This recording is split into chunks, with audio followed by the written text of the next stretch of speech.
Welcome to the most listened to golf in the world, the Fairways of Life show, on air, online, and around the world, with the most candid interviews, unforgettable stories, taking you beyond the ropes. Here's your host, New York Times best-selling author, Matt Adams. I think life is about choices. Guys made choices to go and play LIV. Guys made choices to stay here. And, you know, if people still have eligibility on this tour and they want to come back and play, or you want to try to do something, let them come back. I mean, I think it's hard to punish people. I don't think there should be a punishment for. I've changed my tune on that because I see where golf is, and I see that having a diminished PGA Tour and having a diminished LIV Tour or anything else is bad for both parties. Be much better being together and moving forward together for the good of the game. Legion 13. I wanted to go down like the warrior spirit type thing, and I've always liked Greek and Roman history and mythology.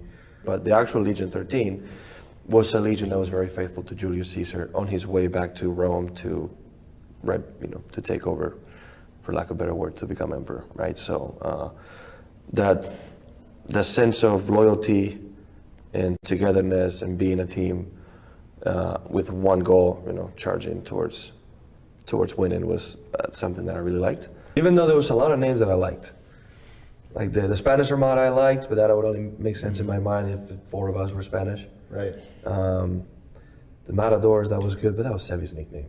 He was the Matador, right? So there was a couple other names that were really fun, but I don't know. I didn't feel like it was truly me in that sense, and that's how we ended up with this.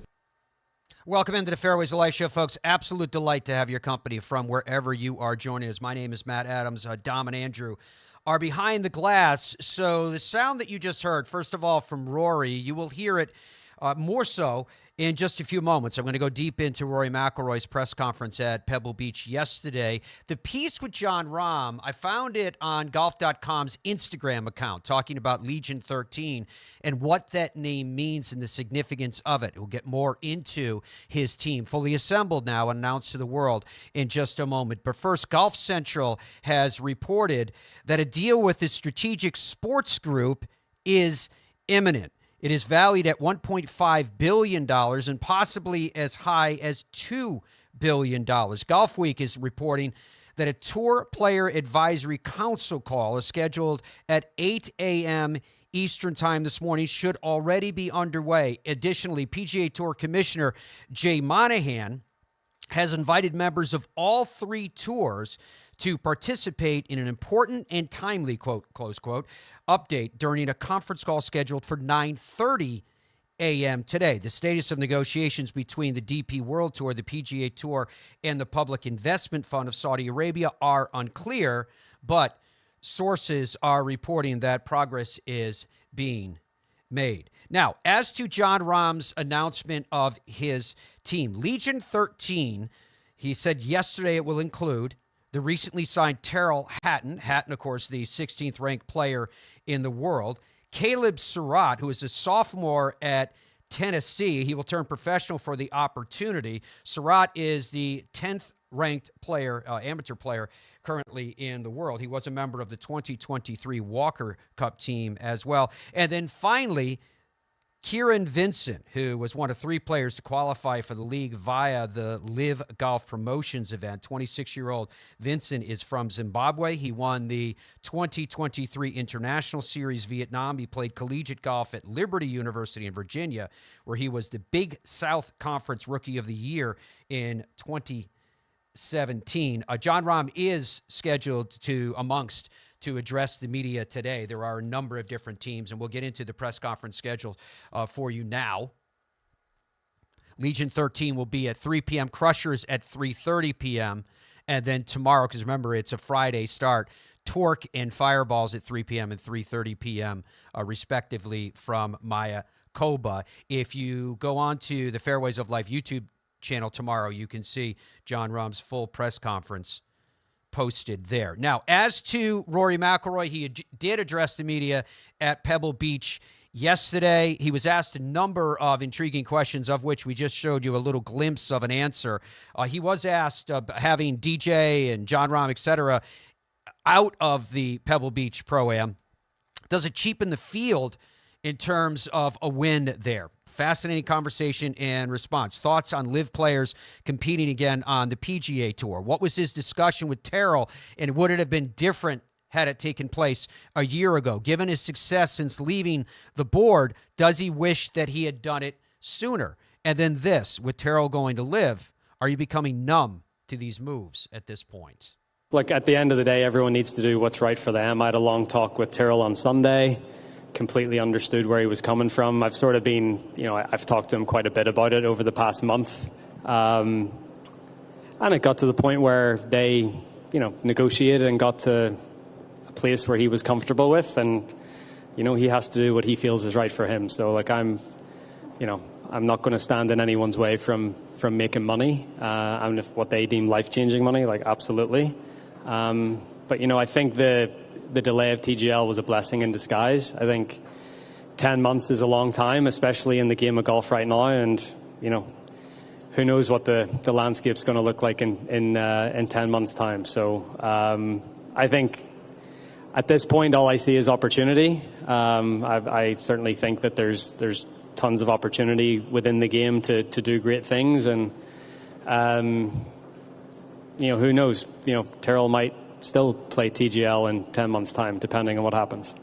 I think I said this when I did step off. I'm happy being busy. I just like to be busy doing the things that I think are not worth it. I think that's the wrong way to phrase it, but more. I just didn't feel like I could influence things the way I wanted to, and I felt like I was just banging my head against the wall, and it was time for me to step off and sort of concentrate on my own stuff. Yeah, I think they're different than a year ago because, we're potentially about to do a deal with PIF, who own the large majority of LIV, and sort of hopefully seeing things come back together here at some point. So, yeah, I think the nature of the conversation was probably different than it would have been a year ago. Absolutely. And again, I said to him, just like I said to Jon, I'm totally supportive of your decision if that's what you feel is the right thing for you. And look, these are guys that I've spent a lot of time with, and I guess I've said this before, but I've come to the realization is I'm not here to change people's minds. I'm here to just try to, especially when I was at the board level, trying to give them the full picture of where things are at and hopefully where things are going to go. They can do with that information what they want, but at the end of the day, I think I'm done with trying to change people's minds and trying to get them to see things a certain way or try to see things through my lens, because that's ultimately not the way the world works. And, these are guys that I respect and that I've spent a lot of time with, and if that's what they feel is the best decision for them, then I'm going to,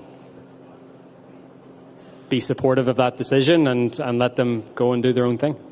I think life is about choices. Guys made choices to go and play LIV. Guys made choices to stay here, and if people still have eligibility on this tour and they want to come back and play, or you want to try to do something, let them come back. I mean, I think it's hard to punish people. I don't think there should be a punishment for.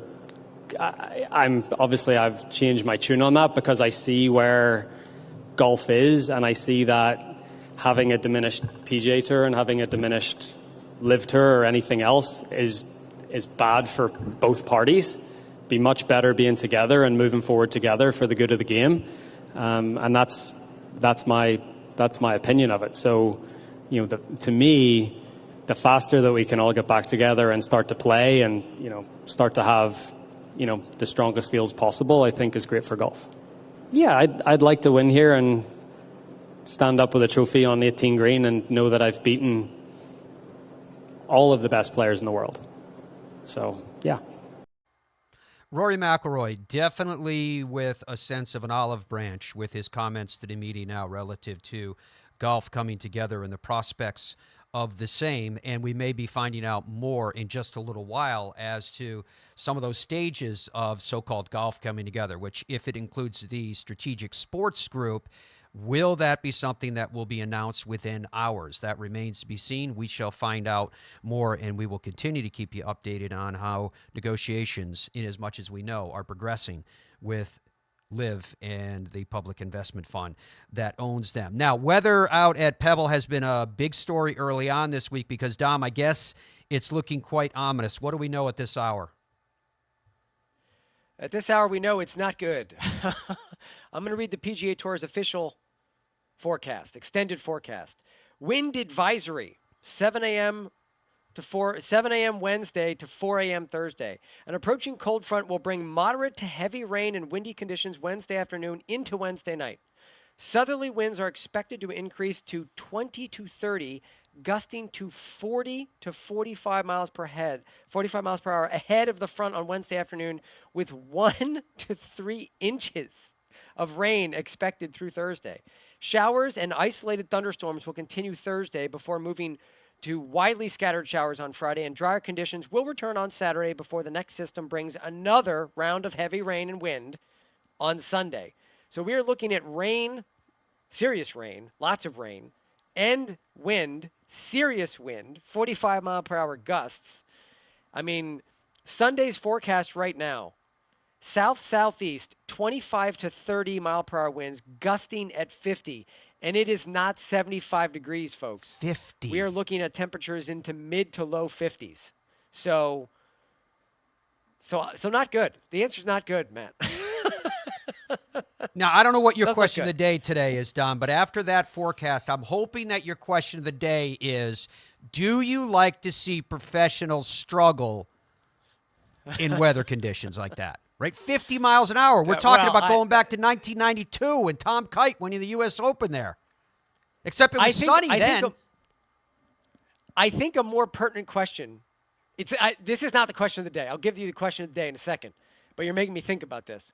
A more pertinent question is, would you play in that weather if you got to play in the Pro-Am? I think a fair number of people would say no to that. If I said to you, you could play in the Pro-Am, but it's gusting 47 miles per hour and it's raining and it's 51 degrees, I would say no to that. I would say no to that. Dominic. All right, what's your question? I'm not interested in playing in driving rain, 40 miles per hour. No, thank you. No, Stop it, Dominic. You play. So this is my question. Hold on. This is my question of the day. All right. Do you like Jon Rahm's new team name, Legion 13? Right now, it's 85% yes. However, we have some comments coming in about their logo. Andrew, put their logo on the screen. This is their new Legion 13 logo, okay? Andrew's working on the fly today. I told him to get this 30 seconds ago, so we'll see how this goes. Kind of looks cool, to tell you the truth. So I'm hearing people complaining. They're saying they stole the logo from, I'm going to say this wrong, the car brand, Peugeot. Peugeot. Yeah, whatever. Look at that. What do we think?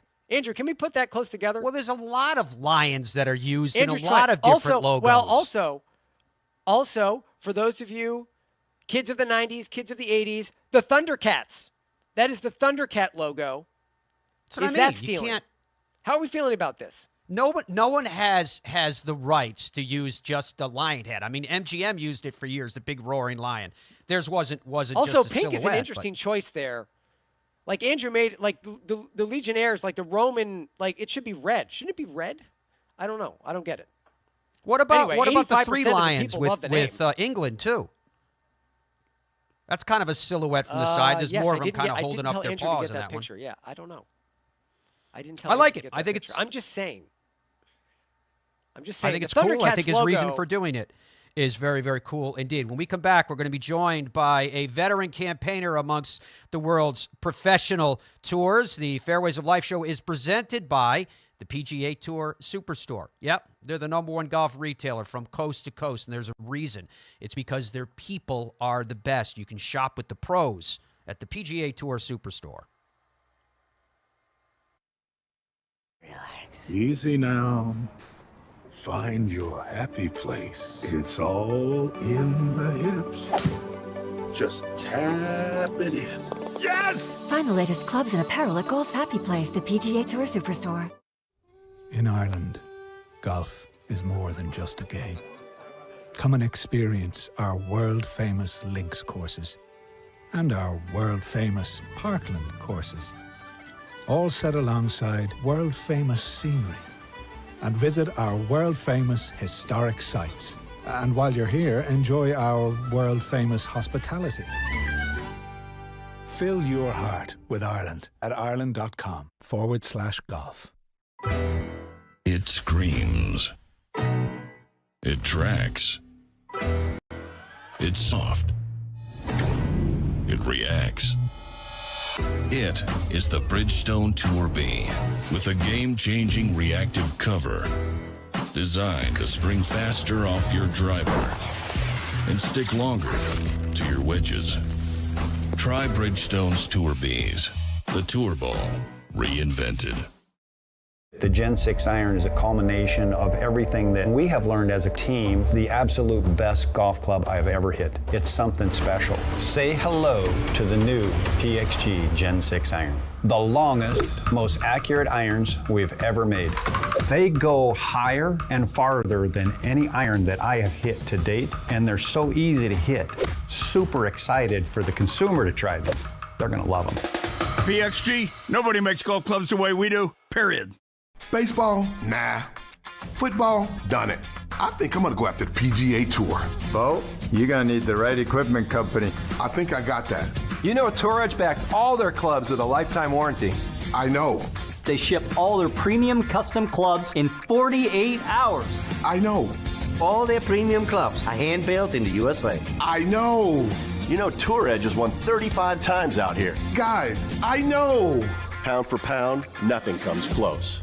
Boyne Golf provides the ultimate world-class golf destination with 10 championship-caliber courses spanning 3 resorts. Centered in Michigan's northern Lower Peninsula, the courses are the products of some of the game's masters, including Robert Trent Jones Sr., Arthur Hills, and Donald Ross. From the all-inclusive vacation packages, elite instruction with the Boyne Golf Academy, tournaments, and so much more, Boyne Golf truly offers an unrivaled Michigan golf vacation experience. Just log on to BoyneGolf.com.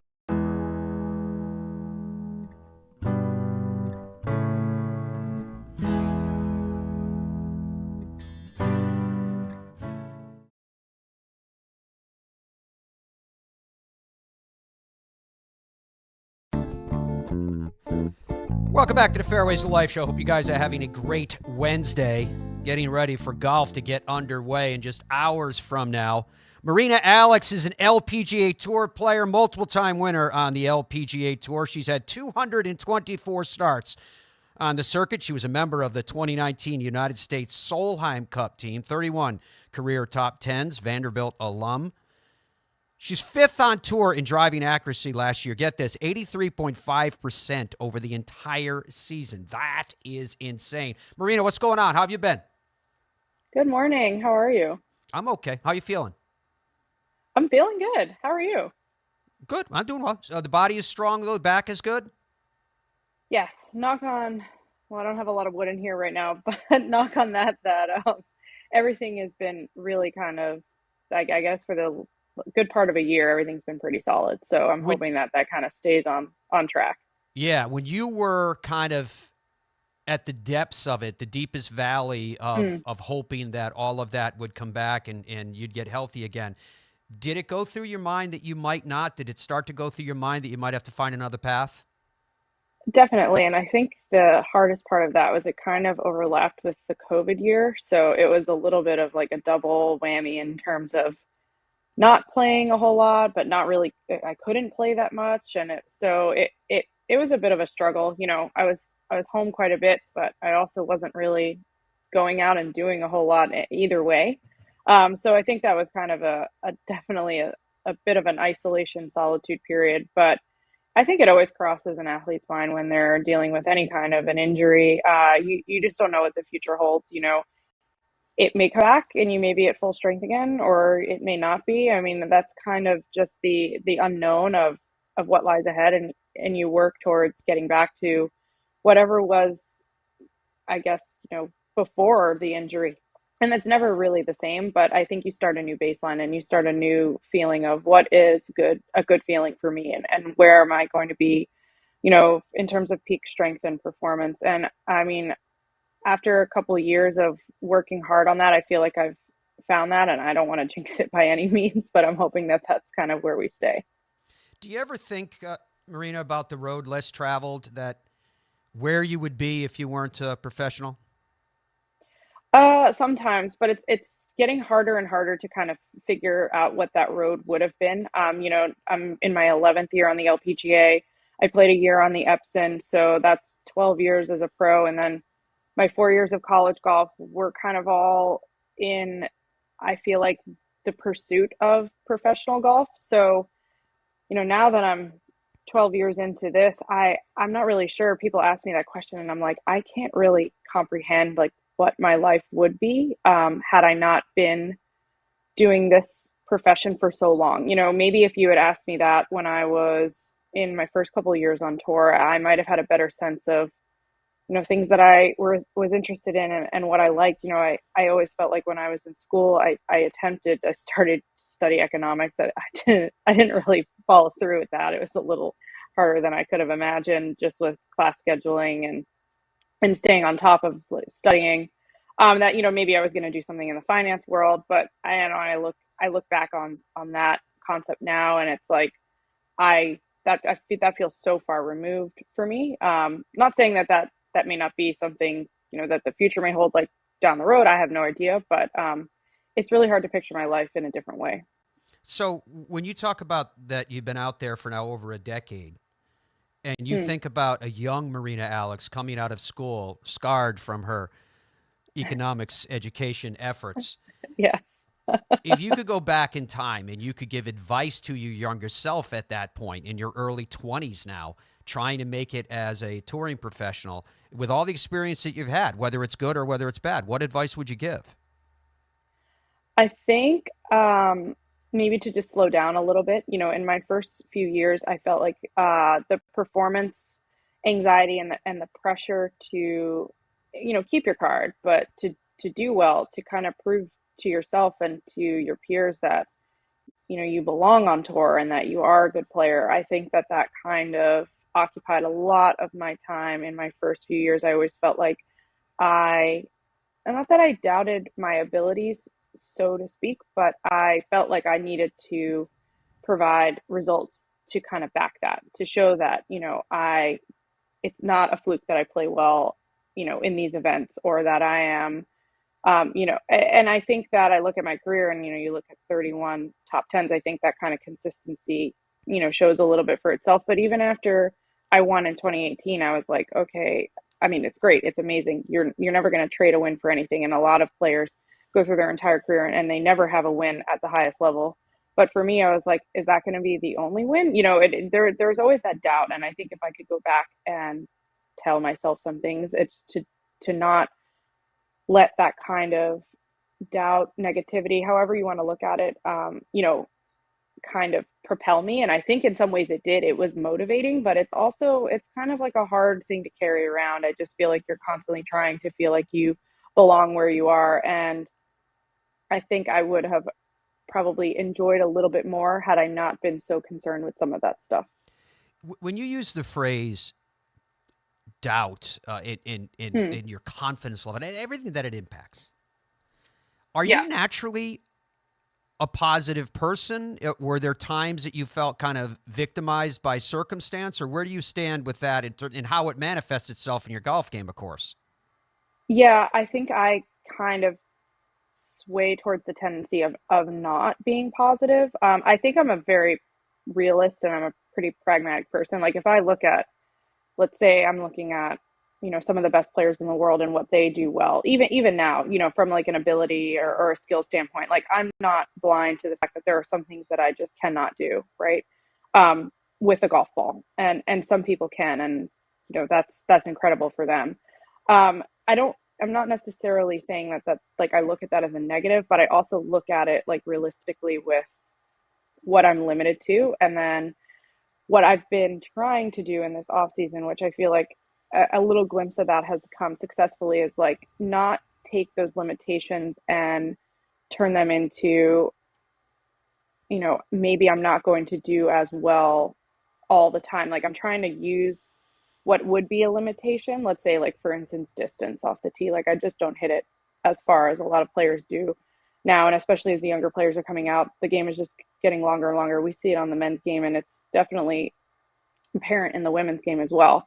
So instead of looking at, okay, I have long clubs into most of these holes, how am I going to get really, really good with that? So I'm trying to re-script some of what I would maybe consider like a negative, or just like, a hurdle that I need to jump, trying to figure out how I become very good with the clubs that I have in hand often. And the stats may not show that, hitting a 5 hybrid or a 4 hybrid is going to be better than an 8 iron. So, but I don't really have the option because that's the clubs that I have in. So it's like I really need to become more kind of control and like kind of own that, I feel like, in the sense of my game, and be a bit more positive, optimistic, and confident in that I can hit those shots well. And I think there's been some maturity and some growth and some change and just how I am looking at myself and my career versus maybe how I did, 4 or 5 years ago.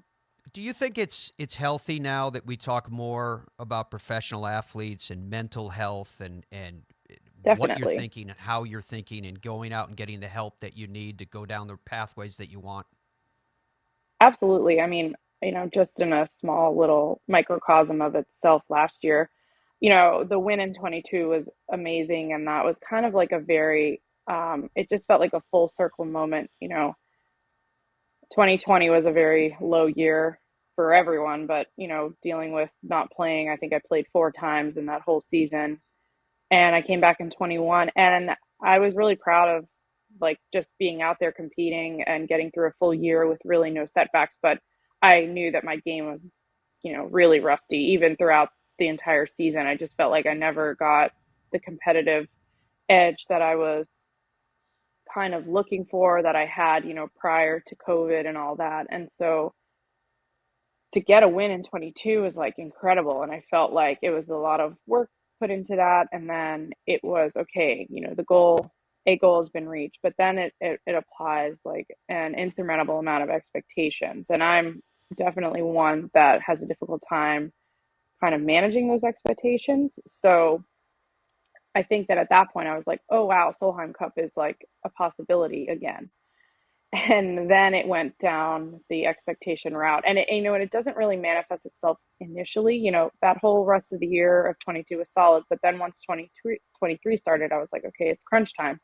And I could see myself, but I just couldn't really get out of my own way from a performance anxiety, from pressure to do well enough to make the team. It's like I felt like if I gotten there, I would have been it would have been great. It's not so much the nerves of competing in the event itself, it's the act of getting there and qualifying for it. And I think that really took a hold. And I played poorly from, midsummer, like all the way through September. And then at that point, it didn't even become about Solheim. It was like other things were kind of rearing their ugly head, so to speak, that when the season ended, as much as I was upset that, I didn't make tour championship, and it was, I think on paper, probably one of my worst seasons of my career, which is a weird thing to say after a win in 22. I was kind of relieved that it was over, because I was like, I need a break and I need to redo the game plan mentally on how I'm approaching golf and how I am on the golf course, because it's just what I was attempting to do was not working, and it was making matters worse. So yeah, we're all dealing with that, and I'm sure you could pull a million golfers and a million athletes across the board, and expectations, performance anxiety, pressures we put on ourselves, they're real, and a lot of times if they go unchecked, they really can take over all facets of your life. Fascinating stuff. Marina Alex will continue with this dialogue right on the other side of this. More of the Fairways of Life show coming up. Easy now. Find your happy place. It's all in the hips. Just tap it in. Yes! Find the latest clubs and apparel at Golf's Happy Place, the PGA Tour Superstore. In Ireland, golf is more than just a game. Come and experience our world-famous links courses and our world-famous parkland courses, all set alongside world-famous scenery. And visit our world-famous historic sites. And while you're here, enjoy our world-famous hospitality. Fill your heart with Ireland at ireland.com/golf. It screams. It tracks. It's soft. It reacts.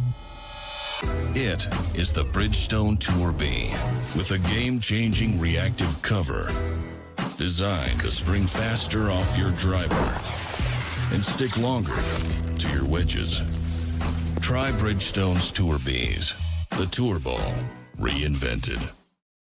The Gen 6 iron is a culmination of everything that we have learned as a team, the absolute best golf club I've ever hit. It's something special. Say hello to the new PXG Gen 6 iron. The longest, most accurate irons we've ever made. They go higher and farther than any iron that I have hit to date, and they're so easy to hit. Super excited for the consumer to try this. They're gonna love them. PXG, nobody makes golf clubs the way we do, period. Baseball? Nah. Football? Done it. I think I'm gonna go after the PGA Tour. Bo, you're gonna need the right equipment company. I think I got that. You know Tour Edge backs all their clubs with a lifetime warranty. I know. They ship all their premium custom clubs in 48 hours. I know. All their premium clubs are hand-built in the USA. I know. You know Tour Edge has won 35 times out here. Guys, I know. Pound for pound, nothing comes close. Boyne Golf provides the ultimate world-class golf destination with 10 championship-caliber courses spanning 3 resorts. Centered in Michigan's northern Lower Peninsula, the courses are the products of some of the game's masters, including Robert Trent Jones Sr., Arthur Hills, and Donald Ross. From the all-inclusive vacation packages, elite instruction with the Boyne Golf Academy, tournaments, and so much more, Boyne Golf truly offers an unrivaled Michigan golf vacation experience. Just log on to BoyneGolf.com. Zero Friction introduces the Wheel Pro Pushcart Golf Bag with its revolutionary 3-in-1 design, supportive legs that spring into action, a comfort grip handle with 3 locking positions, accessories for the modern golfer enhanced by 7 pockets for more storage, and removable all-terrain wheels which slide right into place. The new Zero Friction Wheel Pro Golf Bag checks every box for every golfer. Push, carry, or cart, the decision is yours thanks to Zero Friction. Head to ZeroFriction.com today.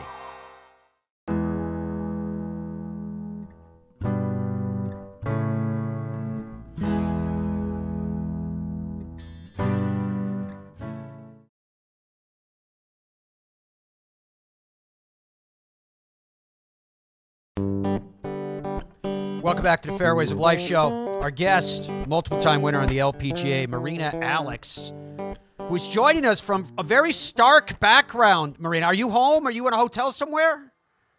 I'm home. I'm not big on interior design. You don't have any pictures on the walls there? No, I do, but I would need to walk around and show you where they are, and I don't necessarily want to do that right now. But I was just telling Dom before, I do have a really cool thing on the wall, but it's in a place that I couldn't sit under. My boyfriend, for my birthday, he put together a really nice it's like my credential and my yardage book from the US Open at Pebble, and we got a really nice poster that there was like a hand-drawn picture of number 7, and so he put it all together and he framed it, and we finally put it up on the wall, and it looks really nice, but it's kind of like in this little nook foyer area that there is no light and I can't sit under I can see your eyes looking up to the right. Can you see it from where you're sitting? Yeah, do you want me to show you? Yeah, spin it around. Okay. Show us this thing. Hold on. Let me just bring myself You hardly have any pictures up anywhere. No, I don't have the pictures anywhere. Oh, that is really nice. Yeah, it's really nice. So I don't know. Let me try and get this correctly I'm here. just saying it'd be a good I'm background like for working an interview, backwards with Marina. my laugh. Okay, Hey, but while you're settling back in again, here, 83.5%. Oh, that's a really nice shot right there. Yeah. Did he is. frame that And himself, so or did he have that professionally done? I'm not really sure. It also has my credential, and my one note for number 7 was, hold on, below pin. Yeah, good advice. Good advice. You should send that out to everybody playing Pebble Beach next few days. Up to Below 50 pin mile on per hour number winds that 7. they're going to be having. I was going to ask you, though, 83.5% driving accuracy. So in the last segment when you were talking to us about kind of haves and have-nots, right? That you recognize there are things that some people can do with a golf ball that you can't, but there are things that you can do, even if it's with a hybrid, that can match someone, say, with an 8-iron. When it comes to that 83.5%, the first thing that tells me, whether you're conscious of it or not, is your face being square through impact, that you have the ability to control the movement and shape of your golf ball. How conscious of you are you of that, and how hard do you work on making sure that your positions are exactly where you want them to be? I think that, I work on that. I think a lot of golfers in general are working on that. I feel like in women's golf, the game in general, and maybe just because we're swinging at a bit of a lower swing speed overall with a driver, our club face awareness and our control, especially off the tee, is really, it's exceptional when you look at on a whole, the entire LPGA. Like, sure, I've hit 83% of the fairways, but I mean, if you look at the top 50%, I still don't think that number dips like very much below 75%, which is insane. And I would say on the PGA Tour, like I don't know what the leading percentage was off the tee, but it might even be less than what our 50th most accurate LPGA player is. And I think it's just our awareness at the speeds that we are swinging is really, really high end. I mean, we know exactly where the ball is going, whether that's hitting a little draw or a little fade. For the most part, you have, pretty good control off the tee. And, the courses are long. Relatively speaking, the clubs that we are hitting in on an average are longer clubs than I would say the average PGA Tour player is hitting into their par 4s in regulation. So hitting fairways is paramount. Once you're in the rough, it's very hard for most of us on tour to generate the height and the spin out of the rough, to hold greens effectively. So hitting out of the fairway is pretty essential to having a good scoring day. And I mean, for the most part, I still feel like our fairways could be a touch narrower on an average on the LPGA, not necessarily in the major championships. I think they're really, they're laying out that course correctly in terms of fairway width and the height of the rough and all that to make it a challenge. But I even feel like on a week-to-week basis, we could pinch our fairways in a little bit and really kind of maybe differentiate a little bit from who the really good drivers of the golf ball are and who maybe are okay drivers, but the width of the fairways still afford them shots, into the green. But I mean, Go ahead, sure. Marina. Go ahead. No, it's okay. Interrupt you. No, it's not really that important.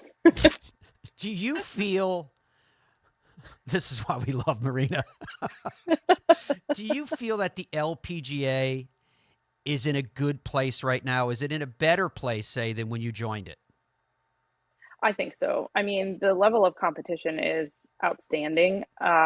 Probably the best I've ever seen in the last 11 years. And I think that that's only going to continue to become better with just the young players coming in, players off the European tour who have really been superstars, players from the Korean LPGA and the Japanese LPGA. They come over and they're ready to play no matter what tour they're coming from. There's really not a big learning curve, we're seeing really strong results from our Epson graduates straight out of the gates. Austin Kim, who is a Vanderbilt, recent Vanderbilt graduate who played a year or two on Epson. She had an amazing top 10 finish last week, and that's her first event, of the season as an LPGA player. I mean, that's pretty impressive. And, we're seeing a lot more of that. And I just think the competition is the best that it's ever been. I mean, the event last week was incredible. You have Nelly trying to win in her hometown. Lydia's attempting to get that last point for the Hall of Fame. You can't really script a better storyline than that, if I'm being honest. And I think we're going to be seeing a lot of that this year. It's nice to see Lydia playing well. So I think like all of those, we have these young stars, Lilia Vu and 4 wins last year, Celine Boutier and 4 wins last year. I mean, we haven't really seen multiple winners on tour, that powerful in a while. Jin Young Ko definitely over the course of years, and Lydia over the course of years have provided multiple win seasons, but it's good to see, 2 different players also providing that last year. And I think we'll definitely be seeing a lot more of that. Do you think, Maria, in any way, has the women's game been given a bye? And what I mean by that is, if you look at, for better or for worse, the barbs and arrows that the men's side of the game has had to deal with the potential association and then the association from LIV with Saudi Arabia's public investment fund. The women's side of the game has the Aramco series that is coming from that same fund. But what I wonder is, on the men's side of the game, the critics will say, well, this is about greed. On the women's side of the game, are they getting a bye because the women's side of the game, so-called, needs the money? Where do you fall on this? Yeah, it's tricky. I mean, I think we still definitely need to improve upon our purses exponentially. There are some events that, and then not necessarily a event in specifics, but more just if I look at total, a purse that when I started on tour, and there are still some events that purses maybe have only grown $200,000, $300,000, $400,000 over the course of 10 years. I'm not saying an individual event specifically, but I'm just saying events that are popping up on the schedule. I still think the bar needs to be set a fair bit higher. So it seems like Aramco is kind of pushing that a little bit. The event that is going to happen in Saudi in a couple weeks, I believe, will be played for $5 million. I don't know if it's increased from last year, but last year it was played for $5 million. That is a big purse for a regular event that's not a major championship. And the whole politics of it is super tricky, and that's not really something that I want to really get into. But I think if we can look at it as a way to kind of push the purse envelope, I think that's probably good and healthy across the board. I think we need to keep kind of striving to be playing for more money outside of the major championships. The majors have really stepped it up in the last 4 or 5 years. I mean, it's been exponential growth, and it's been incredible to see. Playing for a $10 million purse at the U.S. Open, it's incredible, and that's where it needs to be, and that's where it's like the baseline is set, and I think that's only going to continue to go up, over the next 5 years, 10 years. But I really think it's the kind of the remaining core of what we're doing that kind of needs to get, pushed up. And, we see what Terry Duffy with CME Group did at the Tour Championship at the end of the year. I mean, and he's been doing that for a good portion of almost 10 years now, with first place prize money being something that we had never seen in any major championship. And so he kind of set a bar there that, the rest of the events need to follow. And I think it's great that we have our 5 majors, our tour championship. I would really love to see a few more events, kind of in that ballpark, whether they're equivalents of a World Golf Championship or something along the lines where the girls are playing for big bucks that it's outside of a major championship and it's outside of our tour championship.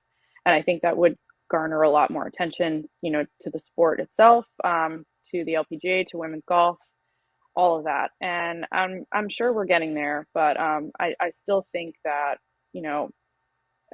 the Aramco thing, it's tricky, but I do think it's pushing the envelope in terms of the amount of money needing to be played for. All right, we only have a couple of moments left here, Marina, but I do want to ask you about your sponsors. It's our way of saying thank you for you coming on the show, so you can say thank you to them. Yeah, so I mean, I have Pilot Pen, who has been my sponsor since I turned pro, basically. So we're going on year 12, which is incredible. UKG has been another sponsor of mine for, I think we started in 2019 or 2020, and they're an incredible group to work with. I absolutely love the company, love everything that it stands for in the essence of pay equity. That's a huge platform for them across their employees, but in sport as well. Christina Thompson at Golf for Her, she's been outfitting me for the latter part of 12 years as well, and we have an unbelievable friendship and relationship. She's a women's online retailer of golf clothes, so you can go online. There's 30, 40 different brands. You can shop how you want. It's super easy returns. It's a great way to shop without needing to go into a pro shop or a Dick's, etc. And I also brought on a new sponsor last year. Cove Risk Securities is an insurance firm outside of Boston, and their main man, Rich Flaherty, has become a really good friend of mine. He was actually just out watching a little bit in Bradenton last week. But I have a really great team around me, and I'm super happy, just with the long-term relationships that I've had with my sponsors and, the new ones that I've developed in the last few years. I think overall I couldn't ask for better people to be around me. And we cannot ask for anything more than for you to come on, join us every now and then, Marina. Thank you. Because we smile. It's awesome. We wish you the very, very best as you head on down the road. Thank you for your time. Thanks so much. Have a good day. Thanks. Folks, more of the Fairways of Life show coming up right after this. I guess hello world, huh? And with one subtle hello, Tiger began an amazing and unthinkable career.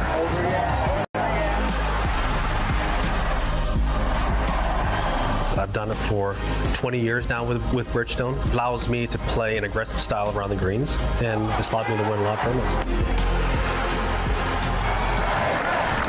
Bridgestone Golf, proud to be part of your journey. Boyne Golf provides the ultimate world-class golf destination with 10 championship-caliber courses spanning 3 resorts. Centered in Michigan's northern Lower Peninsula, the courses are the products of some of the game's masters, including Robert Trent Jones Sr., Arthur Hills, and Donald Ross. From the all-inclusive vacation packages, elite instruction with the Boyne Golf Academy, tournaments, and so much more, Boyne Golf truly offers an unrivaled Michigan golf vacation experience. Just log on to BoyneGolf.com.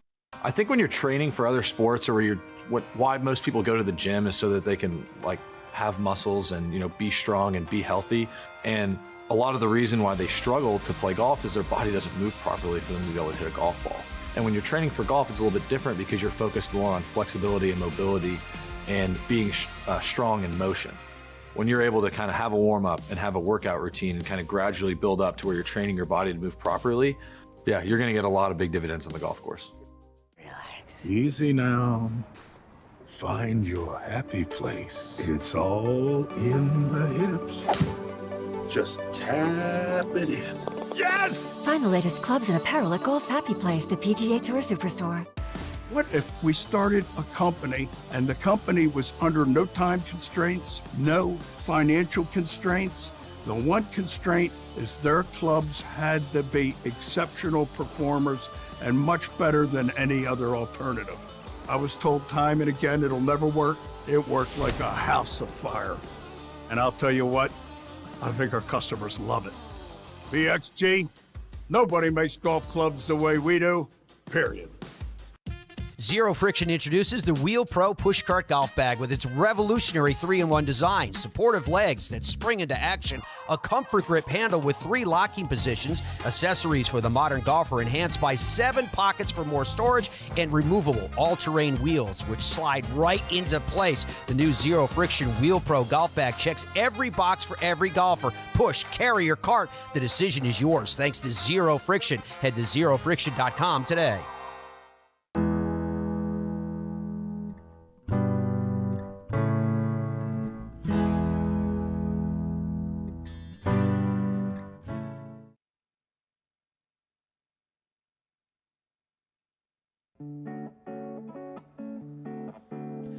Welcome back to the Fairways of Life show. Pleasure to have your company. Fun to have Marina on the show. All right, it's right around the corner. AT&T Pebble Beach Pro-Am air times tomorrow at 3 p.m. All these times are Eastern. You can find the coverage on Golf Channel, split between Golf Channel and CBS on Saturday and Sunday, 1 p.m. and 3 p.m. respectively, but based upon the forecast that Dom told us at the beginning of the show, I'm very much questioning if these times are going to be hard and fast. We shall see. I will be hosting this week live coverage. In fact, I head out immediately following this show, Thursday and Friday from 11:45 a.m. You can find PGA Tour Live on ESPN Plus, 11:30 a.m. on Saturday and Sunday at 11 a.m. Again, pay close attention to all that because these times are subject to change if that forecast is as harsh as they are anticipating. PGA Tour Radio, you can hear in the app. You can hear on the PGA Tour website. You can also hear on National Satellite Service Sirius XM at 1 p.m. the first 2 days, 2 p.m. on Saturday and 1 p.m. on Sunday. So as our platforms continue to expand for the Fairways of Life show, now featured also on Golf Channel, we thought we'd give you a little bit of background in terms of who we are and how we got to doing what we are doing now on a daily basis, and absolutely love having the opportunity to speak to and share the experience with so many of you and with the world's very best players. I started out, for me, on the green grass side of the game. I've worked in golf for my entire life. Although when I graduated college, I had this infatuation with radio. I just thought it was an amazing medium. And my first job out of school was at ESPN, where I worked in production. It didn't last too long for me, a few years, because game kept whispering back to me to come back to it. And I worked for a PR and golf television production company. One of their clients was a guy that ran a private label golf club manufacturing company out of Florida, and he had had a heart attack, and they needed help. And so I went down. They said, "Are you interested?" I said, "Yeah." I went down. I learned manufacturing, ran this manufacturing company. We built clubs for Rahm, Wilson, Nicklaus, McGregor, all these different lines. And it was at that time that I started dabbling and doing TV work with Golf Channel as their industry insider back in those days. And then during that time, I went back to the green grass side of the game. My last job professionally was managing the Newport National Golf Club up in Rhode Island before the media side took over. And the media side for me took over in particular in 2015 when I signed a contract with NBC Sports and Golf Channel. And we decided thereafter to independently syndicate the Fairways of Life show through digital radio and then what became television and streaming television. We syndicated it as a national television broadcast 2 years ago. And then, of course, now featured on Golf Channel as well on a daily basis and still continuing our YouTube channel when we're not on here. So it's all been great fun. It's been an amazing ride.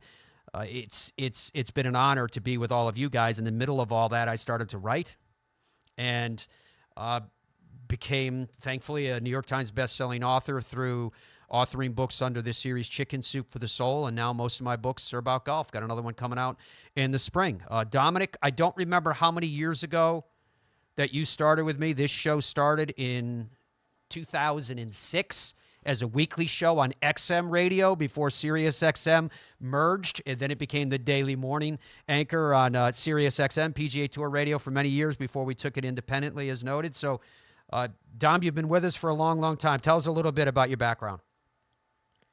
Well, you don't need much about me, but yes, I believe, math is not great, but I believe that this is the 16th year I've been producing for Matt and producing this program, which you can see some of those horrifically old pictures. Look at all the hair I had. I had so much hair at some point. I mean, it's insane. But I worked at ESPN. I worked at NBC. I worked at Fox. I worked at Sirius XM. I've been doing sports journalism my whole life. And I stumbled into this golf job with Matt, and it's been incredible. Some notes that I took yesterday, Matt, that I wanted to share with the audience just to highlight how much we've done. And I didn't realize this until I went through the information. I did all the math.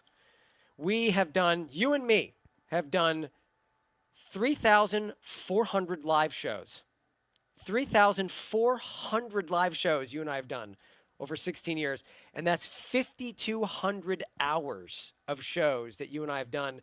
And this is very difficult to pin down because you have conducted so many interviews, Matt. But my rough estimate is between 9,500 and 10,000 interviews that you have conducted as host of this program. So we're thrilled with the opportunity and excited to do more live shows and more interviews like today with Marina Alex, which was awesome. Yeah, she was great. You know, when I started Fairways of Life, the name comes from a book that I wrote in 2006, which kind of used stories of perseverance from the game of golf. And it was kind of an ode to Chicken Soup for the Soul, if you will, right? So I use these stories of inspiration in terms of how they apply to life at large. And the whole idea of doing this show started with the fact that we have legends in the game that are getting up there in years, and we were worried that they wouldn't be around for many more years moving forward. And we just wanted to capture their stories in a way that they would want to tell them.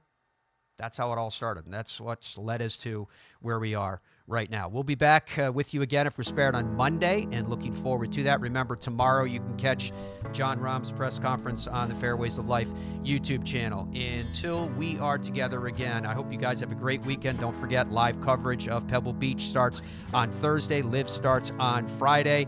You guys have a great one. Bye for now.